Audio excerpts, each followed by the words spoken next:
this is Hadia and welcome to my presentation. I will explain the cooking and chemistry behind mochi. There will be two parts to this presentation. It will start off with a cool and totally unnecessary montage edit of making the mochi and will end with an explanation of the chemistry behind it.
Wow, it's so delicious, Hadia. You're my favorite child.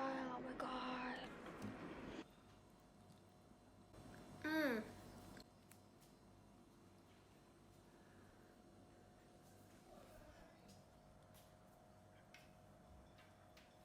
Now for the chemistry behind it. Starches are made up of two base components, amylopectin and amylose. Short grain is the best type of rice to use for mochi as they are almost purely amylopectin. Amylopectin is hygroscopic, meaning they absorb more moisture. I use rice flour. It is a grounded fine powder and is one of the most concentrated sources of amylopectin. This produces the best and stretchiest mochi. When the mixture is heated, two things happen. Firstly, the starch granules, amylopectin, will begin absorbing the liquid more readily and explode, making the mochi mixture thicken. Secondly, it naturally forms air pockets, resulting in it becoming more elastic and gooey. Sticking it in the fridge after heating will help slow down the movement of molecules, thereby solidifying it. The reason why mochi is sticky is similar to glues. The molecules in the mochi are forming weak hydrogen bonds with everything they touch, even your skin. This was the final product. Thank you for listening to my presentation and credits to my brother for filming and editing this project.